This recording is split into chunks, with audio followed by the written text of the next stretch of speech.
Oh, hi there, everyone. Welcome to another Cardwell's Cauldrons here. I'm Cardwell. And I'm Kevin. And with this production of Geektopia Island here, we're bringing you a cute, fun little deck.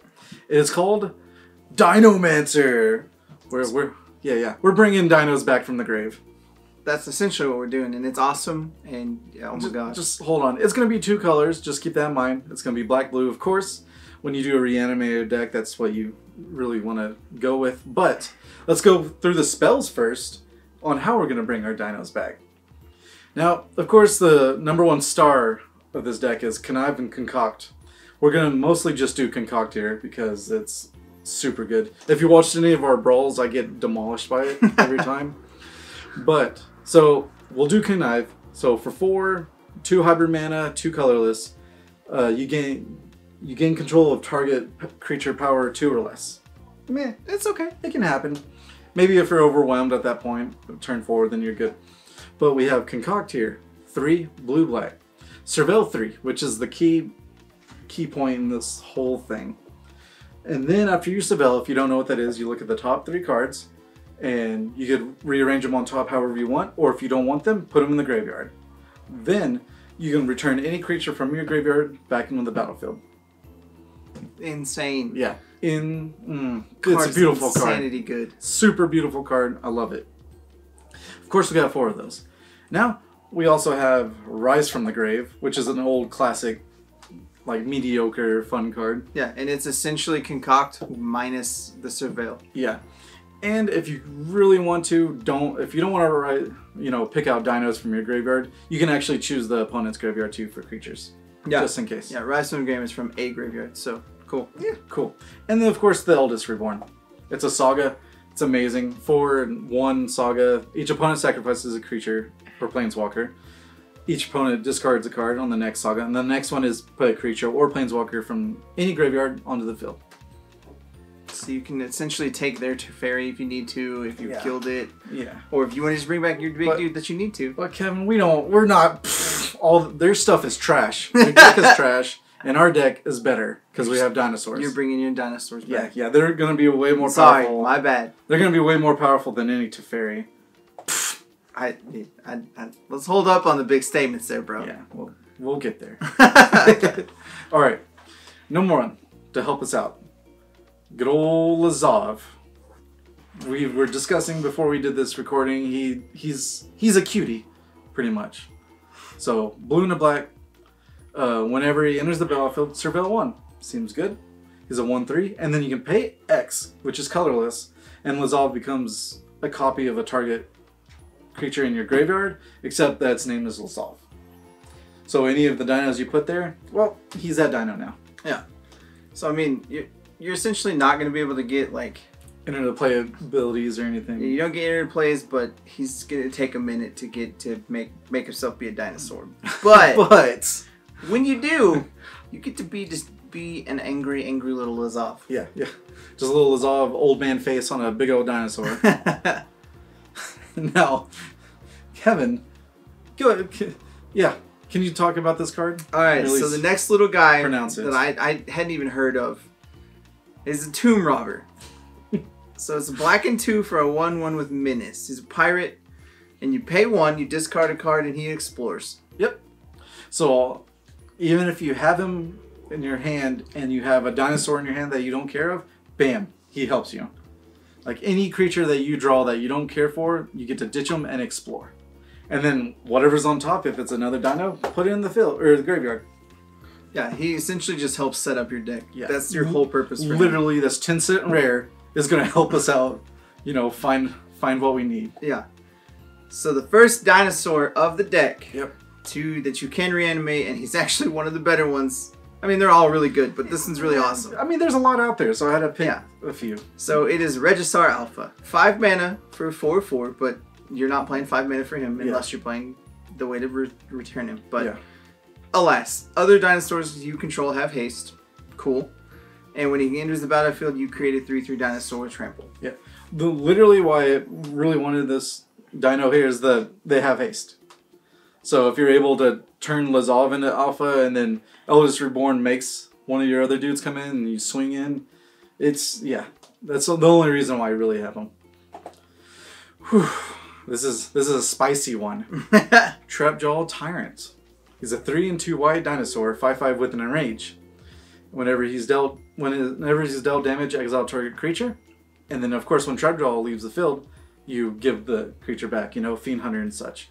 But as we talked about it with Lazav, you make them Trapjaw. Like they're attacking, you block Trapjaw Tyrant. Cool. Exile a thing, because, you know, hopefully he lives. Now when they try to kill Lazav later on, you just change them into something else. And currently we're all in agreement that that dude just stays gone. Yeah. Because there's forever. no clause. Like, I mean, Trapjaw never really left the battlefield. Exactly. And yeah, there is no Trapjaw ability there anymore. So let's say Lazav turns into a Tomb Robber. That dude's exiled forever. Yeah.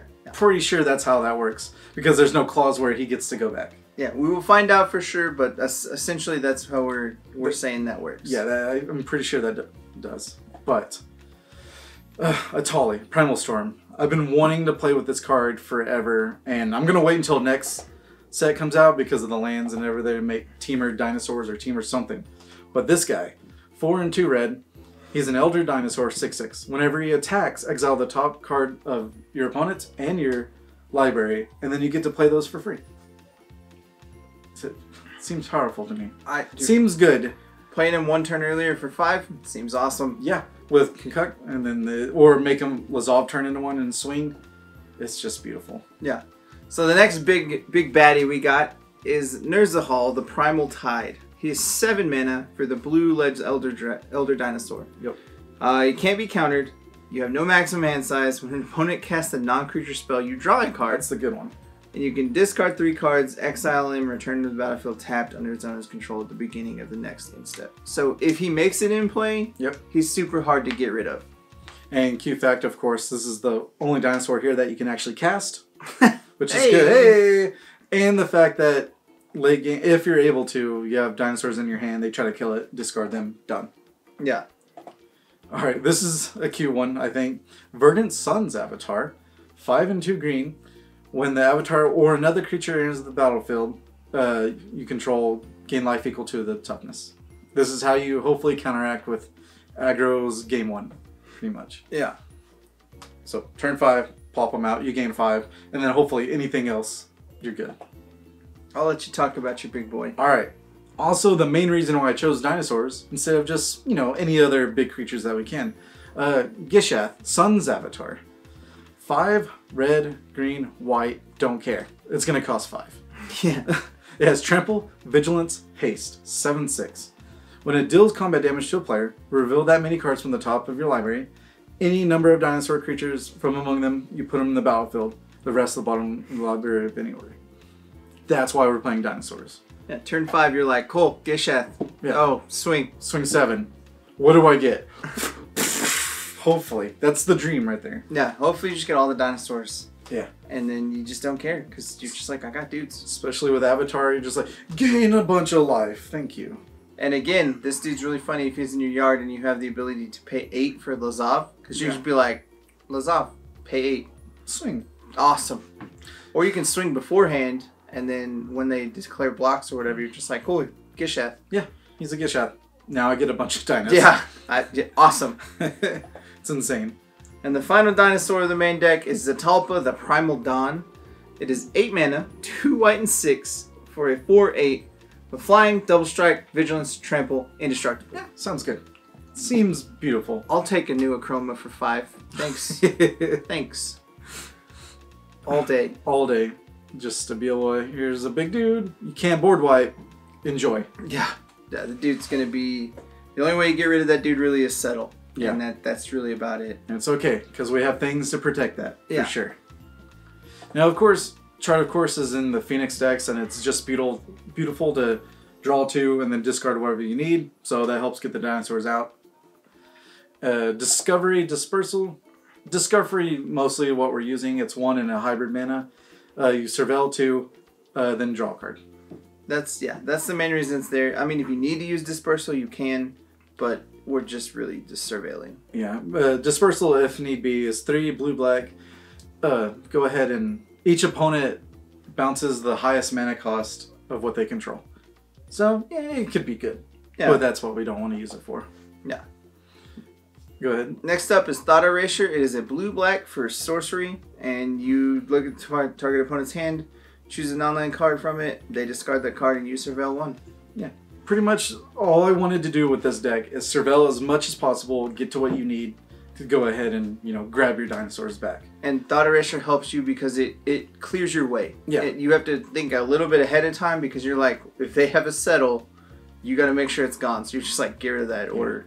It just clears your way. And aggro was like, okay, your turn 2 gone, your turn 3 gone, hopefully, you know? Yeah. You're just making sure that you're alive so you can explode with dinosaurs. Yeah.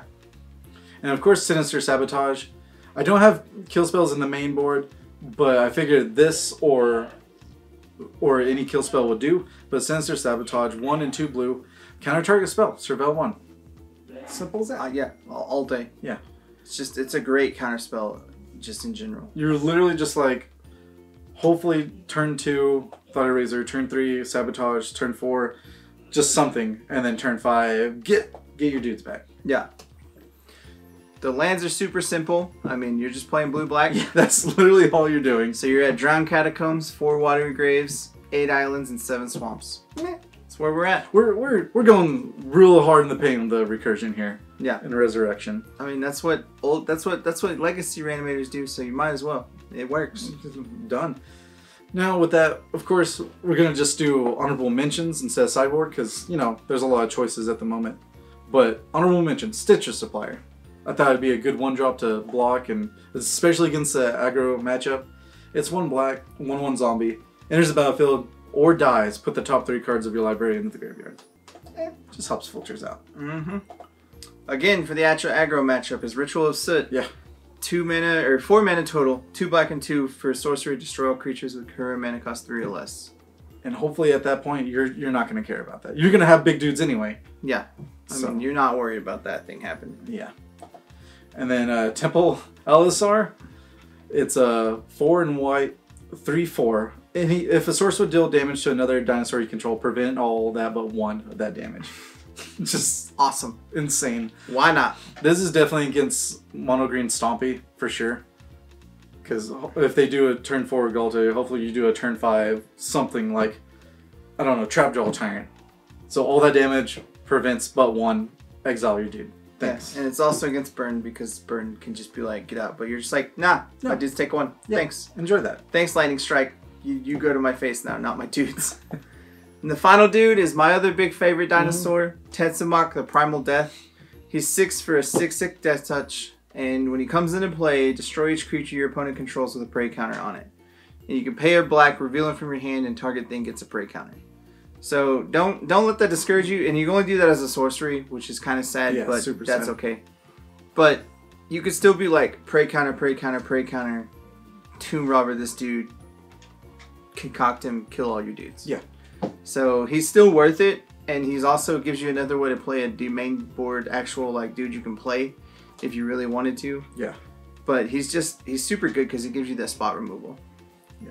Agreed. And he has Death Touch just in case. Yeah. He's a very spiky dinosaur. Yeah. Very mad at the world. Oh, yeah. Well, with that, hopefully you'll be enjoying to summoning up all your dinos from the grave as soon as possible. The deck list will be down below. And with that, hopefully you enjoyed your stay here at Geektopia Island. Goodbye. Goodbye. Be sure to like and comment on the video. And to get our latest and greatest, go ahead and hit the subscribe button as well. And to get notifications, there's also a little bell that you can hit. Now, if you want to look at some old deck tech videos, go ahead and click to the right. And if you want to see them in action, click the videos below. Thank you.